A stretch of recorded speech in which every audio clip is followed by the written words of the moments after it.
वो सोने के भी बनकर आ जाए ना अब, तो ना उन पर भरोसा किया जा सकता है, ना उनकी इस घर में कोई जगह है। भाई आप मम्मी ठीक कह रही हैं लाइबा। मैं आज के बाद ये दो नाम हरीम और वकास नहीं सुनना चाहता।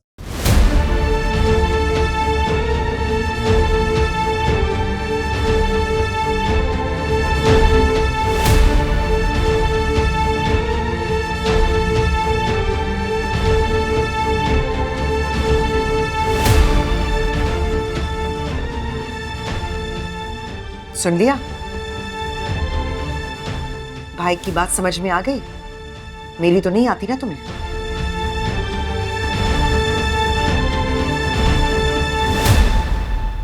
लाइबा बेटा, तुम्हारी माँ तकब्बुर और अना के हाथों मजबूर है।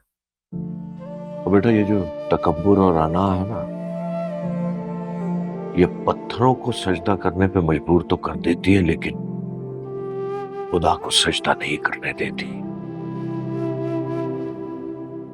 और जिन लोगों में ये तकब्बुर और अना होता है, वो अंदर से पत्थर के हो जाते हैं और सिर्फ अपनी परस्तिश करते, बस। लेकिन डैडी, बात जिद की है तो मैं भी उन्हीं की बेटी हूं।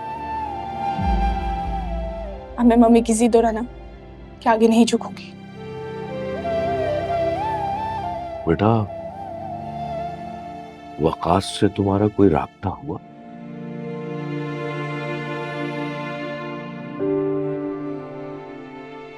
आपको कैसे पता चला? बेटा, जिस तरह तुम वकास की हिमायत में बात करती हो, साफ जाहिर है, इतना तो मैं समझ सकता हूं।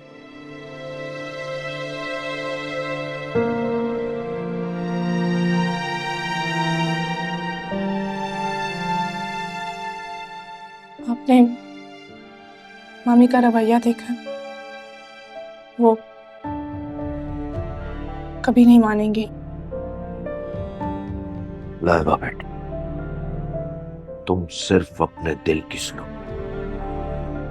किसी की बातों में आने की जरूरत नहीं है। ये तुम्हारी अपनी जिंदगी है।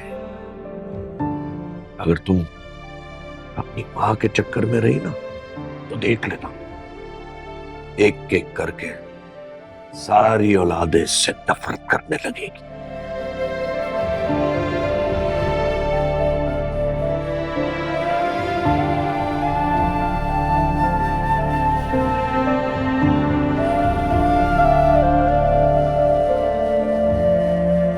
सिस्टर, यस, कैसी तबीयत है अब उनकी?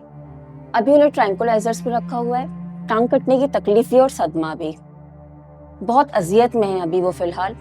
आहिस्ता आहिस्ता नॉर्मल हो जाएंगे। कल तक आईसीयू में रखेंगे, परसों इंशाल्लाह रूम में शिफ्ट कर देंगे। आप ओटी के चार्जेस पे कर दें प्लीज। Thank you. वेलकम।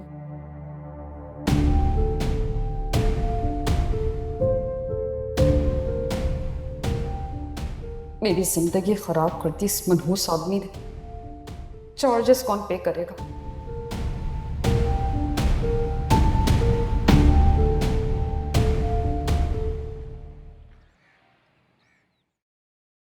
कहिए, आपने बुलाया था मुझे? हाँ, मैंने ही मैसेज करके तुम्हें बुलाया था। जल्दी कीजिए, मेरे पास अब आप लोगों को देने के लिए कुछ भी नहीं, हत्ता के वक्त भी नहीं। बैठो।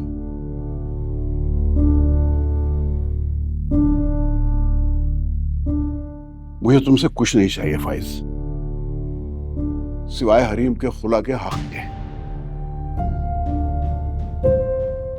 और ये उसका जायज कानूनी और शरई हक है। अच्छा, जायज कानूनी शरई हक, इन सब बातों का मतलब भी जानते हैं आप? ऐसा कौन सा नाजायज काम है जो आप लोगों ने नहीं किया? अपनी हद में रहो फाइज। हरीम को अपने घर ले जाके तुमने कोई एहसान नहीं किया था हम पे। वो एक बिगड़े हुए रईसजादे के दिल की छुपी हुई ख्वाहिशें थी जिनको तुम पूरा करना चाह रहे थे, और उसके पूरा होते ही तुम बदल गए। तुमने मेरी बेटी पे तरह तरह के झूठे और बेबुनियाद इल्जाम लगा के उसे जलील और रुस्वा करने की कोशिश की। और खुदा के वास्ते बख्श दो हमें।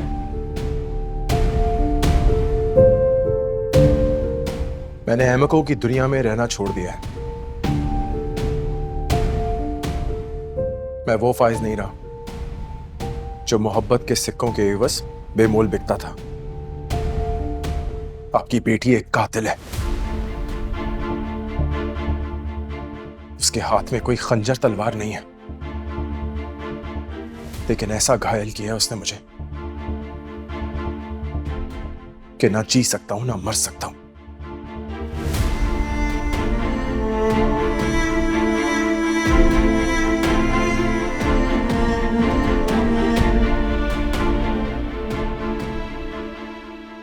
अरे मैं तो किसी को जाके ये शिकायत भी नहीं कर सकता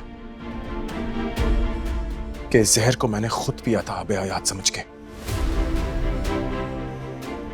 ये यहाँ क्यों आए हैं?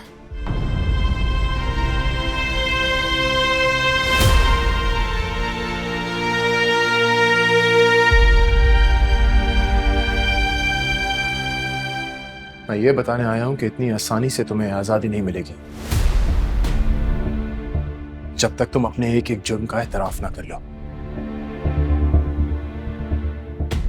अपने हर नए और पुराने ताल्लुकात का,